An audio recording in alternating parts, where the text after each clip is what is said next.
أما الرجل، أيوة، أنا أقول لكم النساء أيضا للرجل، وهذا بيني وبينكم، وهذا الرجال خلاص انتهينا، والمجالس بالإيمان. أنا درست الرجل، أنا درست علم النفس والتربية، والأطباء وافقوني على هذا. الرجل يحب المدح، يموت في المدح، لو كان أقبح من القرد. وقلت يا استغفر.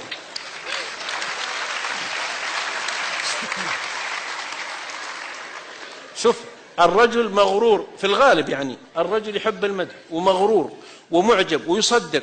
والله يا اخواني اني ما كنت اظن اني مدحت بعض الاصدقاء لي وانا اعرف في نفسي، قلت ما هذا الذكاء الباهر يا اخي، ومو في ذكاء ولا شيء، وصدق. وان بعض الناس بخيل ونقول يا اخي خفف يا اخي وش الانفاق هذا، فصدق قال انا طبيعتي الله خلقني كذا كريم.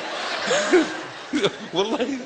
ويقول لي بعض المشايخ، واني رحت عند شيخ عندنا عابد زاهد عمره حول 80، قلت لزميلي شوف المدح ترى يجري على الرجال. قال لا، ما الشيخ هذا زاهد كله يسبح دائم ويعبد الله ويهلل بيد. قلت ان شاء الله اذا هذا لحيتي، اذا مني ما خليته يصدق فخلاص، او جلسنا بجنبه وهو يكتب له كتابات ومشاركات، لكن 80 وانتهى عطاؤه.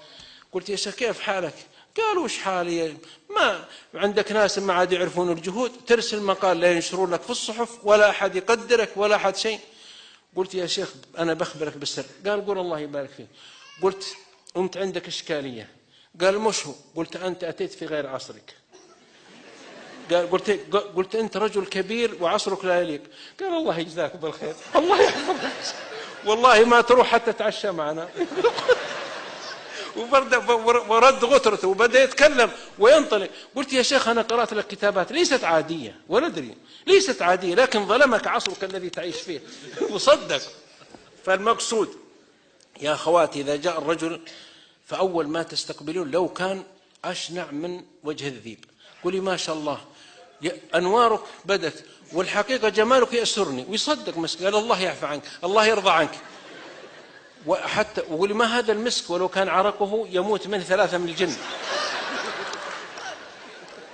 قل هذا المسك الذي شيء مذهل.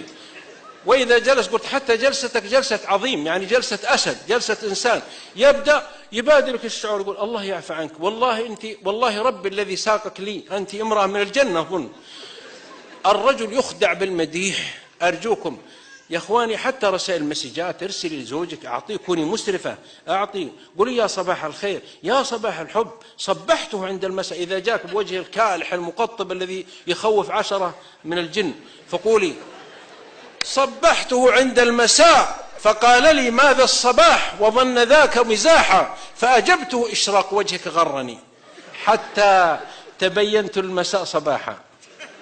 اذا دخل تعالي اللمبة الكهرباء طفي أول ما يدخل. قال ليش طفيتي؟ قولي أنوار وجهك تكفي الغرفة. مرة إذا قدمت الشاي الأتاي له، أتاي شاي لا تحطين سكر. قال ليش ما في سكر؟ قال تحط أصبعك في السكر يتحل.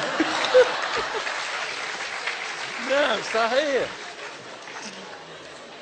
هذه أروع حياة في العالم. طبقوا. لكم أسبوع في تطبيق الوصفة السحرية التي اكتشفتها العبد الفقير أمامكم.